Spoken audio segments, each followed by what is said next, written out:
James Leininger had just had his second birthday when he began to have terrible nightmares. He was in a fiery plane crash, he'd cry out to his concerned parents. But as the nightmare repeated himself, other details began to come to light. Names, places, dates, which all matched up perfectly with an actual World War II aviator named James Houston, who had died 50 years earlier after being shot down by the Japanese. Belief in reincarnation is prevalent around the world, but even in cultures that typically have little or no such belief, past life experiences are reported, some with frighteningly accurate details. James Leininger is the most famous of these examples. James was born on April 10, 1998, almost 50 years after the end of World War II. When he was just 22 months old, James's father took him to Cavanaugh Flight Museum outside of Dallas, Texas, and little James became fascinated by the airplanes, specifically the World War II-era planes. A few months later, the family returned, but this time, James's excitement seemed to waver upon entering the area hosting the museum's World War II planes. Instead, James simply stared in fascination,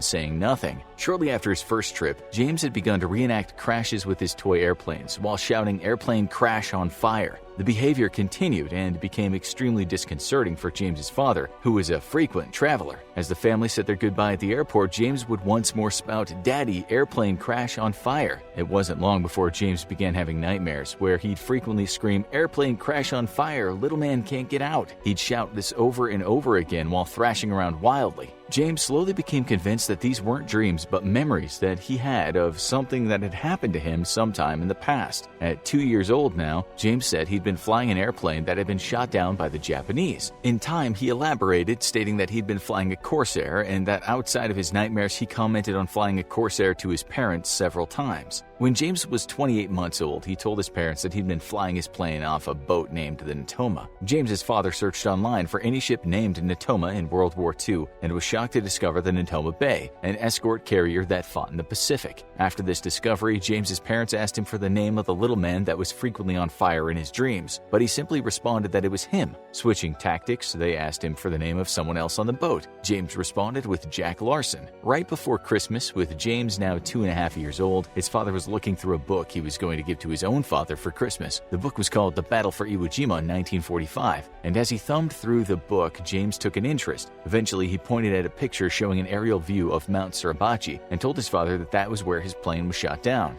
James's father, now looking for answers, got in contact with surviving veterans of the Natoma Bay. When he asked about the name Jack Larson, the veterans told him that Larson had indeed served aboard the Natoma Bay, but he had disappeared during a mission once and had been presumed dead. James's parents, now believing that something strange was going on with their son, contacted Carol Bowman, an author who had written a book on children's past life memories. She encouraged them to acknowledge to James that the nightmares were actually memories and that they were now in the past and could no longer hurt him. With this acknowledgement, James's nightmares seemed to ease substantially, becoming less violent and frightening. As James became old enough to draw, he recreated hundreds of battle scenes involving airplanes, and he'd signed them James 3. When he was asked about the 3, James replied that it wasn't his age, but rather because he was the third James. He continued to sign his artwork with a 3 after his name, even after turning 4. James's father attended the reunion of Natoma Bay veterans and discovered that Jack Larson had actually not been killed in combat after all, but had survived the war. He also learned only a single pilot from the Natoma Bay had been killed on Iwo Jima, a 21-year-old from Pennsylvania named James M. Houston Jr.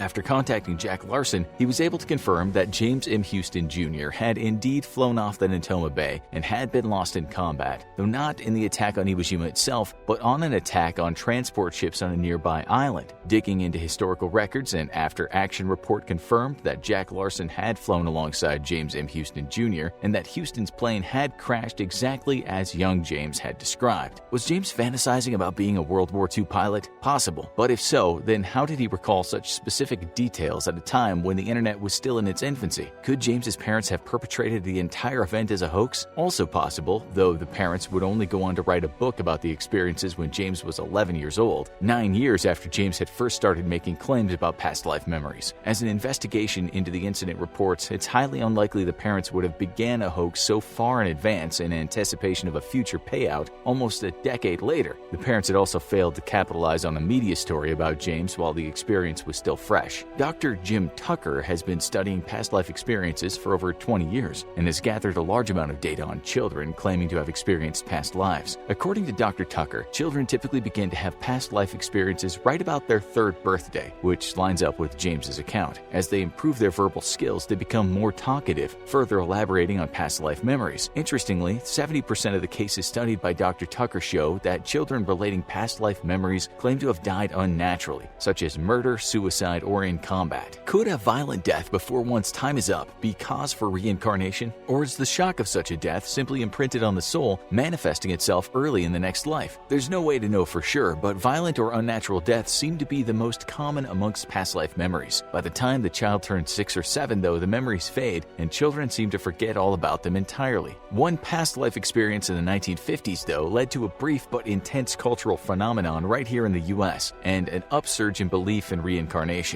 In 1952, Maury Bernstein was at a dinner party and witnessed a party attendee get hypnotized. He was instantly inflamed with curiosity for the subject and began to buy every book he could find on the subject of hypnotism. Spending months learning all he could, the self-taught hypnotist decided it was time to put his technique to the test. So he used his wife and a nephew of a family friend as test subjects. His wife was allegedly cured of a persisting migraine that had plagued her, and the young college student was cured of his stutter. As his fame grew, so did his practice, and Bernstein began curing all sorts of ailments through hypnotism and post-hypnotic suggestions. Insomnia, bad smoking habits, mental ailments of all sorts, all cured through Bernstein's gift of hypnotism. Then Bernstein met Virginia Teague, and with the help of a local newspaper, Bernstein and Teague would rock the world with the possibility of past life regression. Under hypnosis and over the course of several sections, Teague began to recount that she had lived a prior life before this one. In that past life, she'd been born on December 20th, 1798, in the town of Cork, Ireland, and she dove into her past life memories. Teague began to speak with a thick Irish accent despite having no such accent in her normal life. Slowly, Teague laid out all the details of her life as a woman named Bridie Murphy, including exhaustive details about daily life in her home and the village she lived in. She spoke of getting married in a local church, which she described in great detail, and then finally revealed that she had died by falling down a flight of stairs. Bernstein rushed to write a book based on Teague's past life regressions, resulting in his smash hit, The Search for Bridie Murphy. Helped along by a firebrand media, the book became a cultural phenomenon that swept the United States by storm, even prompting parents start greeting newborns with "welcome back" instead of "hello."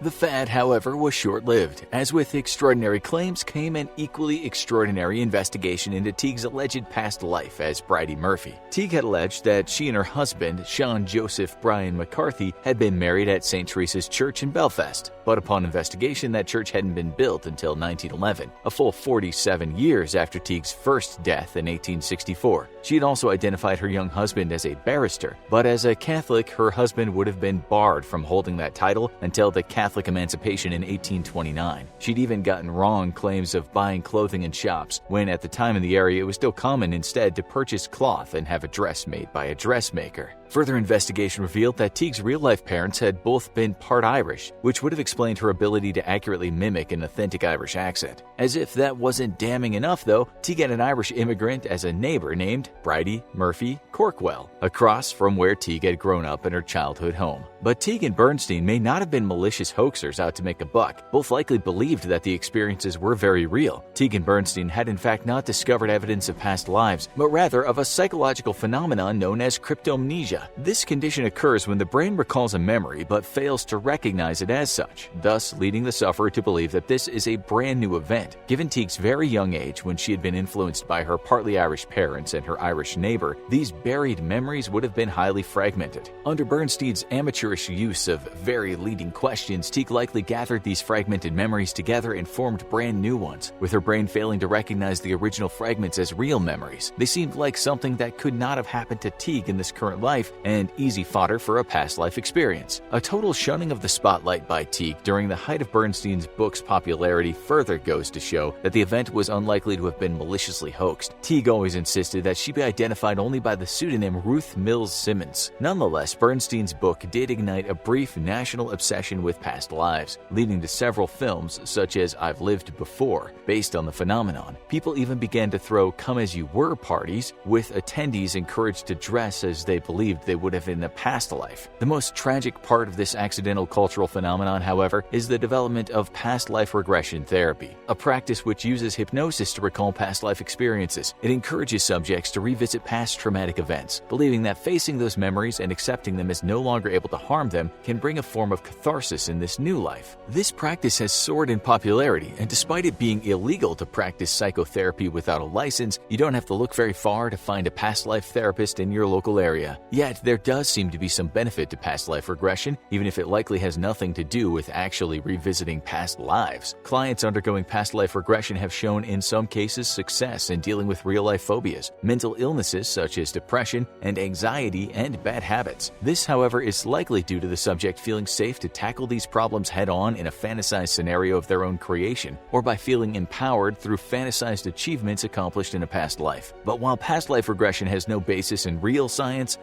still falls short on explaining how a 2-year-old child accurately recalled information about a World War II battle that took place nearly 50 years before his birth. Now, go check out Doctors Discover Proof of Past Lives, or click this other video instead.